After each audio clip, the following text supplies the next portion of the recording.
Hello friends, welcome on my YouTube channel Actual Biology. Today we will discuss about the apoptosis. Apoptosis का मतलब क्या है? It is an मतलब बोल सकते हैं कि it is in form of program cell death. ठीक है, तो प्रोग्राम सेल डेथ है। हमने पिछले लेक्चर में ये पढ़ा था कि 3 पाथवेज हैं, कौन से intrinsic, extrinsic and virus infected cell apoptosis. ठीक है, हम क्या कर चुके हैं, इंट्रिंसिक एपोप्टोटिक पाथवे कर चुके हैं, एक्सट्रिंसिक कर चुके हैं। जिसको पढ़ना है डिस्क्रिप्शन के अंदर लिंक मिल जाएगा, आप लोग पढ़ सकते हैं। ठीक है, तो आज हम पढ़ने वाले हैं वायरस इन्फेक्टेड सेल एपोप्टोसिस, जिसको हम बोल सकते हैं कि परफोरिन ग्रेंजाइम पाथवे। ठीक है, perforin granzyme pathway, all pathways are caspase protein dependent pathways. ठीक है, मतलब जिसमें इंट्रिंसिक भी आएगा, एक्सट्रिंसिक भी आएगा और वायरस इन्फेक्टेड सेल भी आएगा। वो हम देखने वाले हैं कैसे।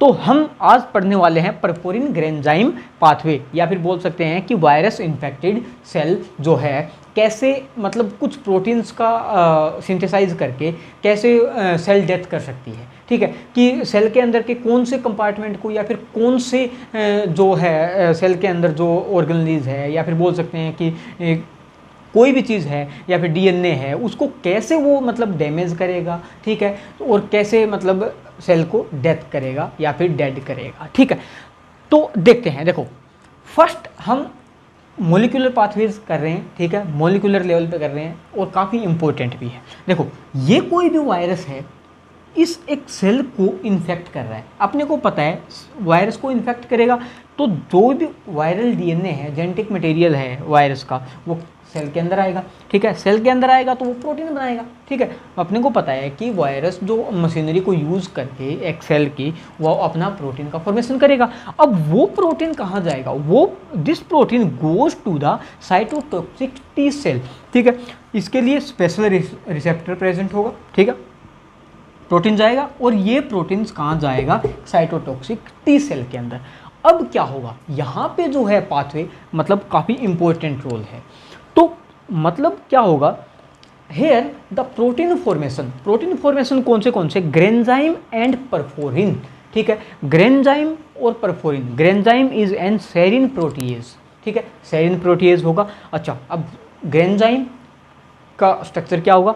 It is an door like structure, is an क्या होगा? Granzyme, and this structure is an perforin. ठीक है, अब क्या होगा, अब इनका रोल क्या है? ठीक है, ग्रेंजाइम कितने टाइप्स के होते हैं वो हम देखेंगे अभी। ठीक है, और मतलब कैसे ये मतलब सेल को इफेक्ट कर सकते हैं। ठीक है, चलो देखते हैं। अब क्या होगा, जो यहाँ पे जो प्रोटीन्स का फॉर्मेशन हुआ है साइटोटॉक्सिक टी सेल के अंदर, वो क्या होगा, वेसिकल्स के थ्रू मतलब बाहर आएगा। वेसिकल फ्यूज करेगी मेम्ब्रेन के साथ में, तो granzyme and perforin proteins goes to this cell. ठीक है, जिस जहाँ पे मतलब वायरस का इन्फेक्शन हुआ था, इन्फेक्ट किया था, तो परफोरिन जो क्या है, चैनल बनाएंगे। ठीक है, perforin makes the channels to enter the granzyme proteins. ठीक है, तो ग्रेंजाइम प्रोटीन्स कहाँ से, मतलब ये जो मतलब थे, ये क्या परफोरिन थे, उन्होंने क्या बना लिया, एक चैनल बना लिया। चैनल के थ्रू जो ग्रेंजाइम प्रोटीन्स हैं वो एंटर कर जाएंगे इस सेल के अंदर। 2 types of granzyme proteins here, granzyme A and granzyme B. ठीक है, तो एक बार हम देख रहे हैं ग्रेंजाइम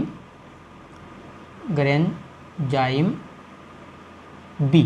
ठीक, अब ग्रेंजाइम बी का क्या रोल है और कैसे काम करेगा? देखो, granzyme B converts procaspase 10 into the caspase 10। ठीक है, अब caspase 10 work as a cleavage protein. ठीक है, प्रोटीएज बोल सकते हैं। ठीक है, तो ये क्या करेगा, कैस्पेस 10 कन्वर्ट कैस्पेस 3 प्रोकैस्पेस 3 इनटू द कैस्पेस 3। ठीक है, एक बार फिर से देख लेते हैं।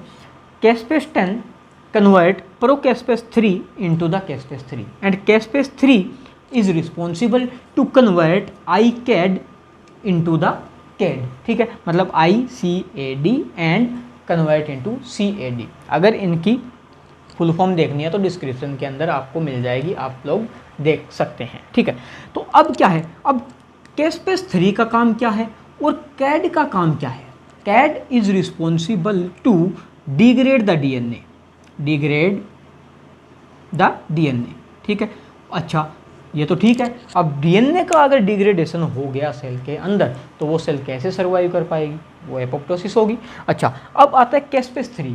कैस्पेस 3 is responsible to degrade the cytoskeleton, degrade cytoskeleton. अब साइटोस्केलेटन भी अगर डिग्रेड हो गया या फिर मतलब बोल सकते हैं कि मतलब डिस्टर्ब हो गया साइटोस्केलेटन सेल का, तो क्या होगा, सेल की डेथ नेचुरल सी बात है कि होगी। ठीक है, अब ये तो था ग्रेन्जाइम बी का काम। एक और जो प्रोटीन है ग्रेन्जाइम ए, ठीक है, क्योंकि यहाँ पे जो फॉर्मेशन है this pathway is perforin granzyme pathway. ठीक है, परफोरिन का काम यही होगा कि it makes the channel to enter the granzyme proteins into the infected cell. ठीक है, इन्फेक्टेड सेल के अंदर ये जाएगा।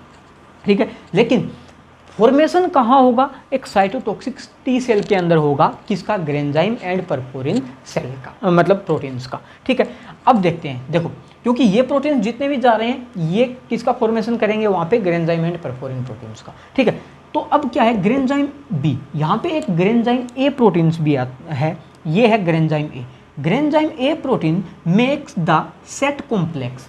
सेट कॉम्प्लेक्स का मतलब क्या है कि इसके अंदर कुछ प्रोटीन्स होते हैं तो एक कॉम्प्लेक्स बनाते हैं। दीज कॉम्प्लेक्स मतलब ये कॉम्प्लेक्स क्या काम करेगा वो हम देखते हैं। देखो कॉम्प्लेक्स कौन सा है, GAAD proteins, HMG2 protein, PP32 and APE1।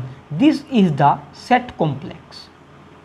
ठीक है, सेट कॉम्प्लेक्स का काम क्या है, इट मतलब फॉर्मेशन ऑफ सेट कॉम्प्लेक्स क्या करेगा, it forms the ROS, reactive oxygen species. Reactive oxygen species का काम क्या है, it will damage the DNA। अगर DNA डैमेज हो गया सेल के अंदर तो आपको पता है कि सेल कैसे सर्वाइव कर पाएगी, क्योंकि DNA is the genetic material of the cell, क्योंकि उसका ही काम है RNA बनाना एंड देन प्रोटीन्स बनाना। अगर सेल के अंदर प्रोटीन्स नहीं बनेंगे तो वो कैसे काम कर पाएगी। ठीक है, so this is the overall process of perforin granzyme pathway. I hope ये वीडियो आपको समझ में आई होगी। अगर वीडियो समझ में आई है लाइक करना, कमेंट करना और चैनल को सब्सक्राइब जरूर कर लेना ताकि आगे आने वाली वीडियो आपके लिए हेल्पफुल रहे। Thank you so much.